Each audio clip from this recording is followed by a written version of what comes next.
Let's start. Yes, by all means, let's do this. Okay, Assalamualaikum warahmatullahi wabarakatuh. Wow. Everybody, now we are with Miss Miss Dhanni Nirwan. The first time I saw her, she's very, passionately powerful teacher. So can you tell me about you to, to all of us? Yes, like Mr. Agus said, my name is Dhanni Nirwan and I am powerful. That's because I eat a lot. I eat 2 breakfasts, 2 lunches, and 1 dinner. So, of course, I am powerful, sir. And I always have a lot of energy to burn. And I always admire how, how attractive Mr. Agus has always tried to package all his videos. And it's an honor for me, sir, to be included in your video. So I teach English at An-Nisaa Kindergarten School. I used to teach the primary levels and the junior levels as well. No, the high school levels, pardon me. Now I don't anymore. Now I'm only in charge of the kindergarten unit as an English teacher. And I'm loving it. So that's the secret why she's so powerful, eh? A big eight, big power. So, Mrs. Dhanni, yeah, do you still remember for the first time you fall in love in English subject? To tell you the truth, sir, Yeah. oh, it's a very good question for you to ask. Because, sir, would you believe me if I tell you that I didn't start learning English until I was on grade 8th? Grade eight. I didn't start learning English until I was on grade 8th. So I didn't have an early start with English. I didn't at all. But to my advantage, when I started learning the language, I was already solid with the whole principle of mastering a language because I had already mastered my native tongue. I've already mastered my language, my native tongue, my mother's language. And so therefore, I already completely understood what it means and the concepts and how a language actually works. So therefore, when I took on a second language, I had already comprehended what a language should look like, and I would completely get the whole principle of how it works. So to me, that's an advantage. I think it's a great, great benefit for me to start learning a foreign language at that stage. Oh, that's it. So, does there is any environment or family support or maybe your friends that makes you more closer with English? To tell you the truth, my parents didn't speak English. My mother still doesn't. My father passed away 5 years ago. But when I was growing up, when we were growing up, my parents didn't speak English, but my aunt was an English teacher. And it was such a coincidence. So my aunt had just gotten married and had children, and she didn't have any jobs. So my mother wanted to help her by hiring her for her children's English teacher. So we were actually doing social work to help my aunt to get monthly income. However, we ended up the ones who reap off all the benefits, even more than she did. Alhamdulillah, coincidence. Sometimes good coincidences like that happens. Yes. Now I remember about Kung Fu Panda quotes. Yeah? There's no accident. Oh, is that right? What does the quote go? Tell me about the quote. I think There's no accident. there is no accidents. Yes. Oh, okay. So, you know who else said something like that? Oh, Steve Jobs. Steve Jobs. Steve Jobs said everything in life is the dots that will somehow connect later Yes, connecting. and make a clear picture for us. Connecting the dots. Correct. That's what Steve Jobs said, and I love Steve Jobs. Okay, Miss Dhanni, about English and kids, how to combine, how to make the situation in English learning so happy, so attractive. Well, to me, making something fun and attractive for children is not a big deal because children like to play. That's it. That's what they're capable of. That's what they're naturally supposed to do, right? They're supposed to just play, play, play, play. Now, incorporating learning into playing, that's the difficult part. And since children just like to play, and I don't want to require children to start learning the language seriously at their very young stage, therefore, what I do with them is play so that they enjoy. But play with the language of English, in the English language. So I don't teach them the language. I just play with them using a different language, the English language. That, I think, is the best way to present English at a very early stage. We don't want to require them to study.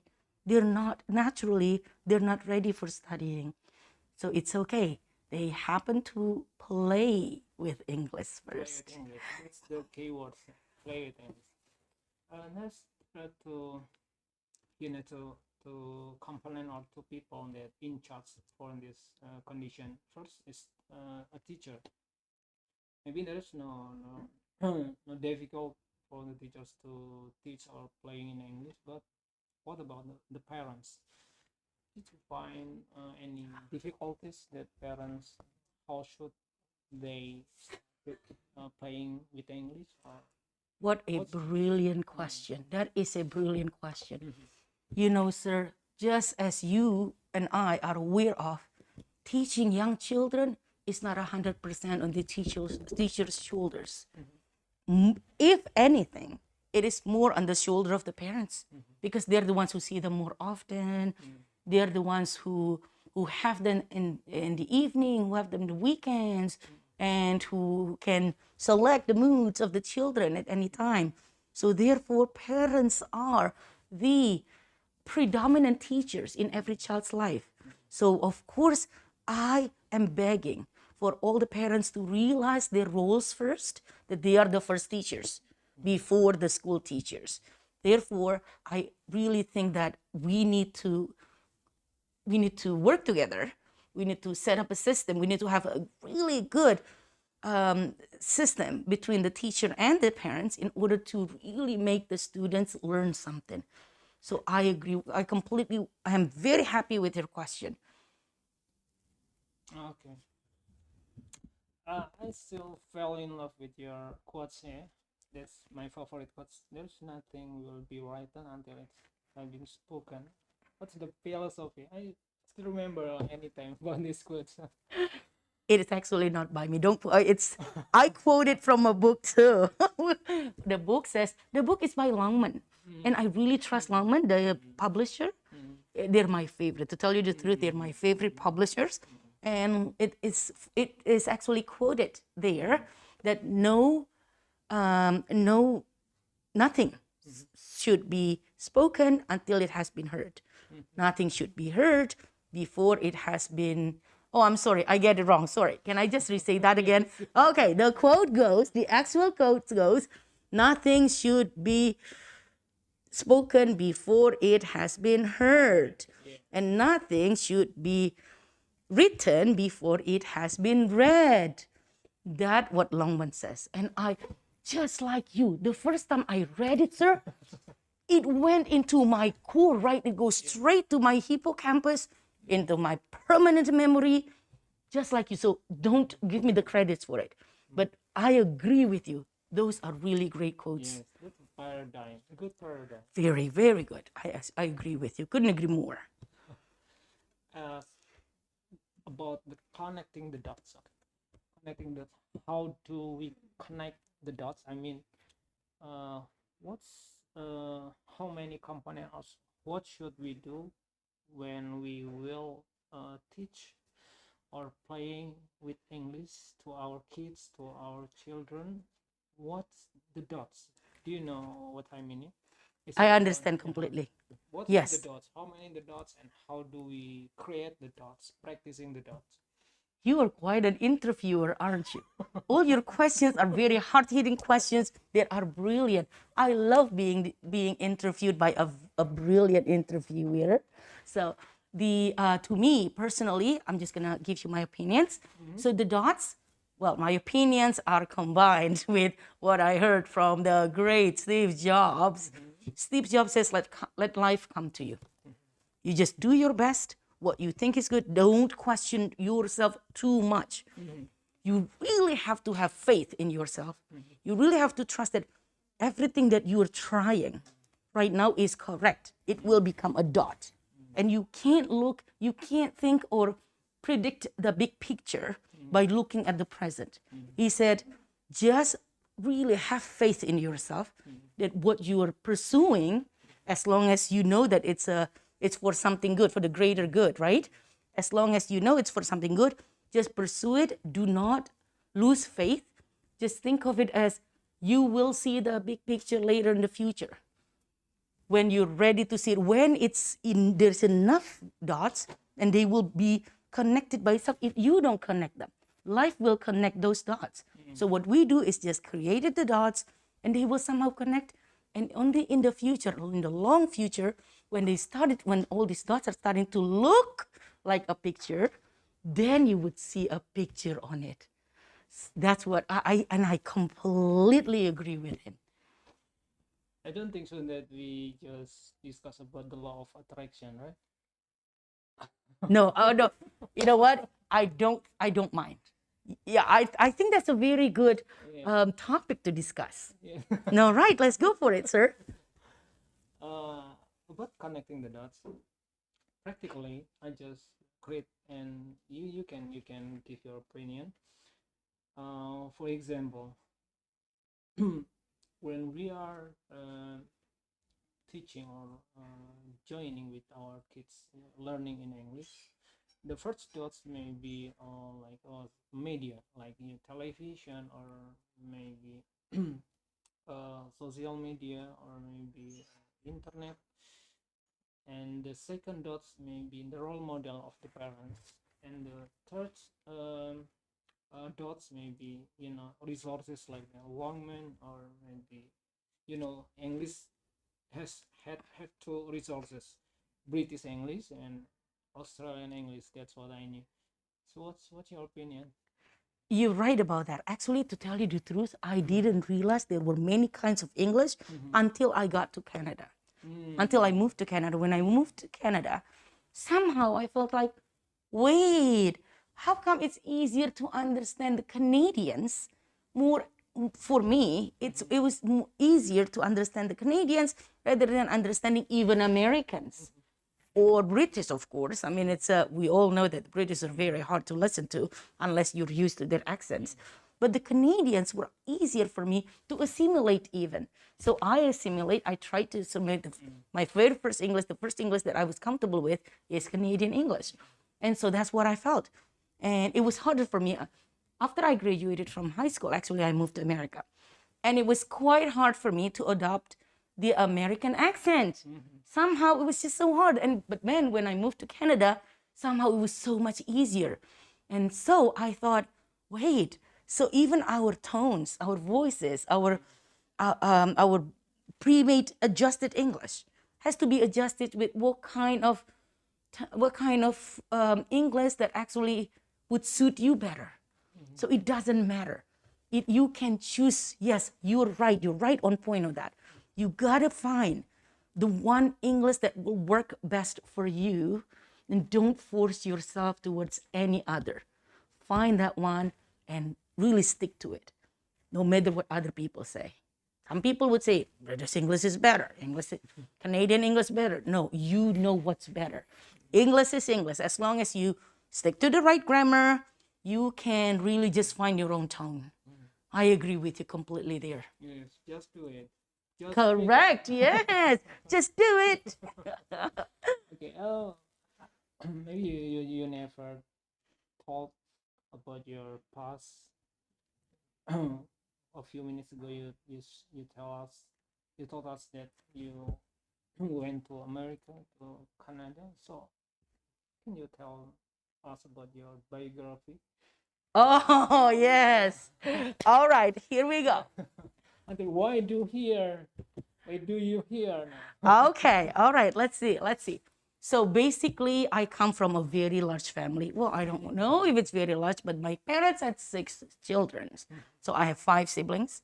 And being the third child out of 6, it was always crowded in my house. We always it was like a jungle every single day. So everything that my older brother and my older sister learned, we all had to learn. We all the little brothers and sisters had to follow whatever he did.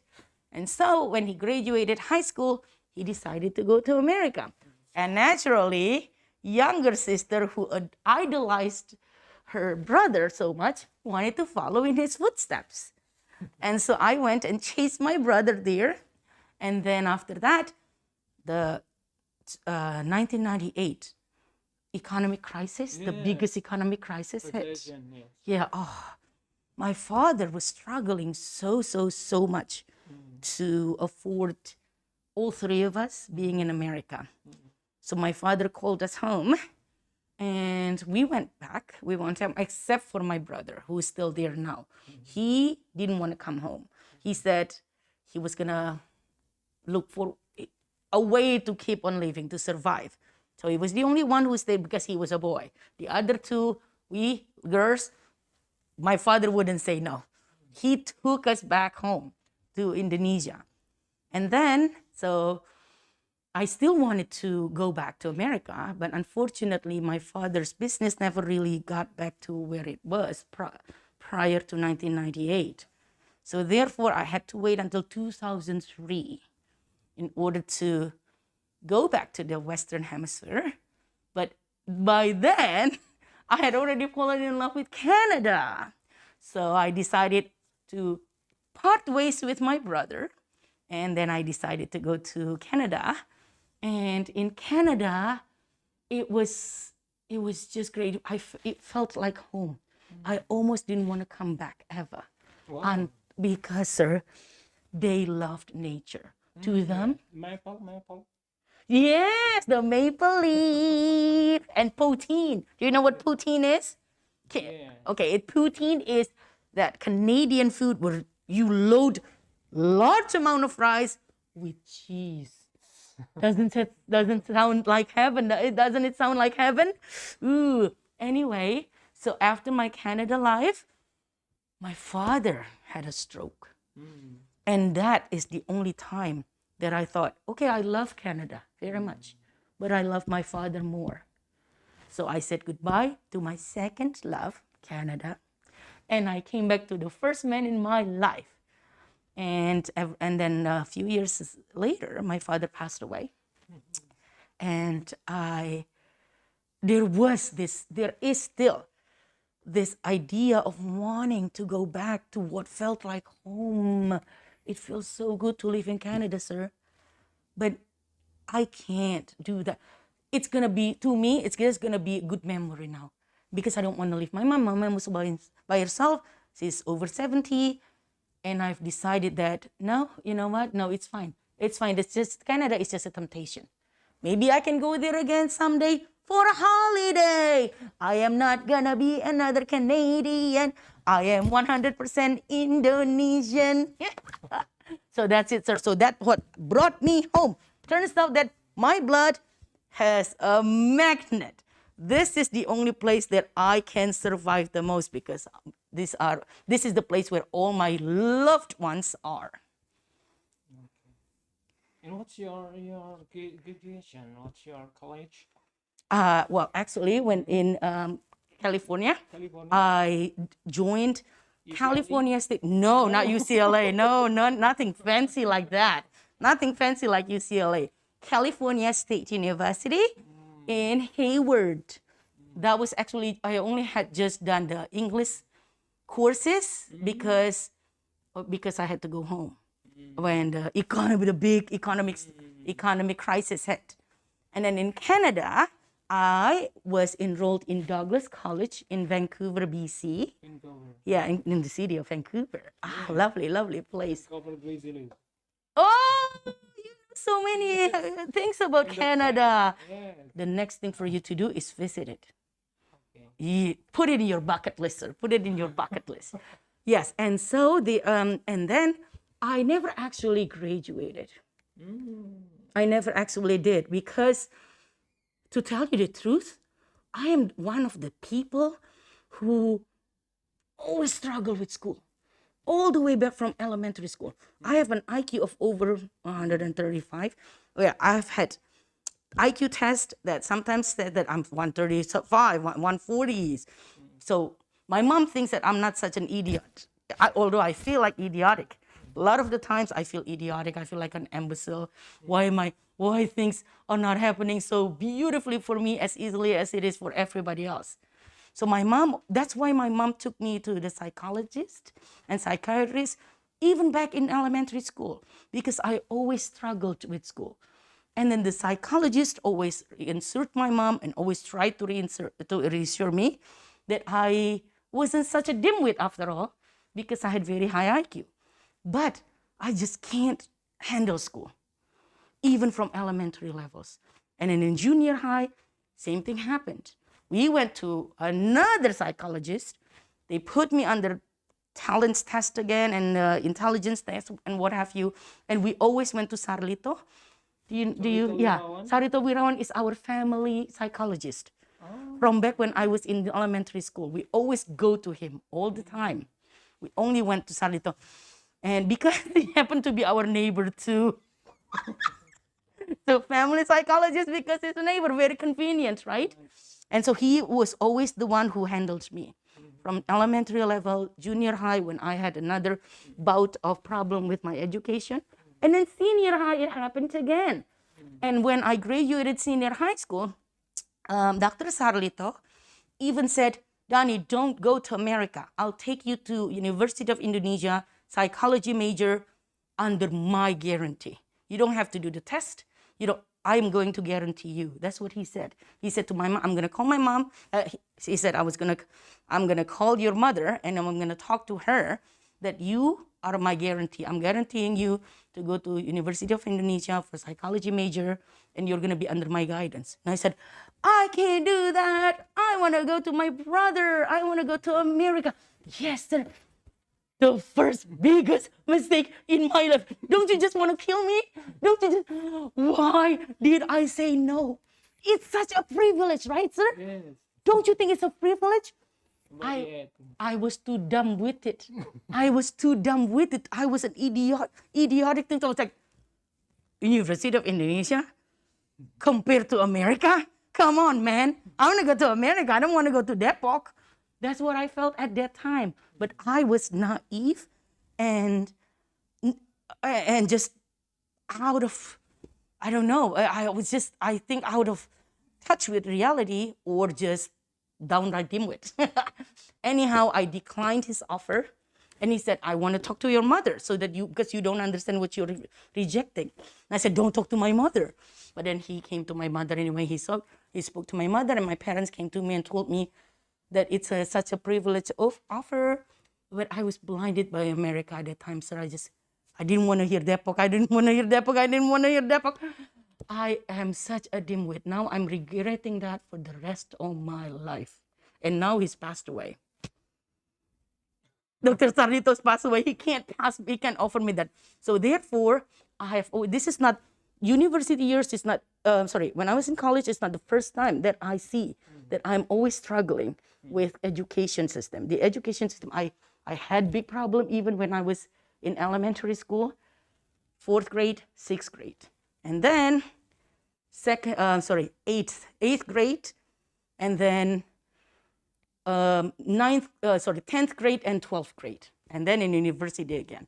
So I guess no wonder I fall in love with Steve Jobs. I think maybe we have the same personality. I should be following him rather than following. So that's it. Yeah, it doesn't mean that I know that education is beyond everything, but institution is different from education. Knowledge is knowledge.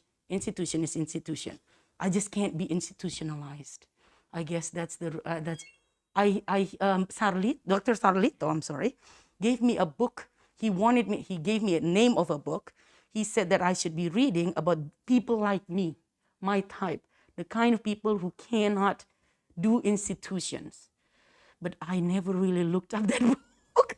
And I don't remember the title of it. He asked me to read the book and I can't remember.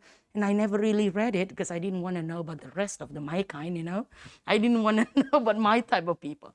I hope that answers your question. yes. Um, so if life will be start again, so you will get University of Indonesia. Maybe. Go to Depok. Depok, here I come. On my next life. Okay, Miss Dhanni. Now you are as an English subject teacher at Sekolah An-Nisaa. What do you feel about this institution? Did you feel like you see Canada here, or you feel that's so homey, the people, the environment, the system, or the knowledge like this? What another brilliant question. And you saved the best one for last. Thank you for saving the best one for last. Because this question is very meaningful to me. Let me just tell you what made me fall in love with this institution. It's the fact that An-Nisaa made me read the Quran again. It's not the job per se. It's not the money that I receive from An-Nisaa. More than anything else, An-Nisaa has put me back on the path of reciting Quran. Before I worked in An-Nisaa, I had not read the Quran in like a million years, or what it felt like a million years, but I hadn't done it. And I didn't even realize that I was far, far away from it. Until when I got into An-Nisaa, they started making me read the Quran, because there's a culture here that you have to read Quran. This many juz in 1 week. And all the teachers are assigned some Quran recitation jobs. And at first, I was rebelling against it, sir. I was protesting. I thought, why are we being told what to read, what to do, pray duha, this and that? Like it's between me and God. Nobody can tell me to read the Quran. It's a personal basic right. It's a basic personal right. And so I was rebelling, but then nobody heard me. Nobody heard my protest. They said, keep reading. And I said, and 1 juz 1 week for a teacher? I can never do that. Who can do that? I thought, who can do 1 juz in 1 week? And so I said, the best I can do is read half a juz in 1 week. And Madam Rasi was like, okay, all right, fine. You read half of it. You read 1 page or 2 pages in a week, just as much as you can. And so I did. I started as long as I got to start reading it. And I did. First week, it was such a struggle. I could only read like 3-4 pages in 1 week. And then the following week, 5 pages. And then the following, and it kept on going on and on and on, until I finally could read the assigned 1 juz 1 week. And that was the time that I realized that I was happy. That I was super happy. It was more of what An-Nisaa gave me than what I could possibly give back. Because they gave me back my Quran recitation ability. Thank you, An-Nisaa. And thank you so much, Mr. Agus, for asking me that question, so I can sincerely thank An-Nisaa for what you have given me back, my religion. Thank you, An-Nisaa. Thank you, Mr. Agus, for facilitating me to answer that question.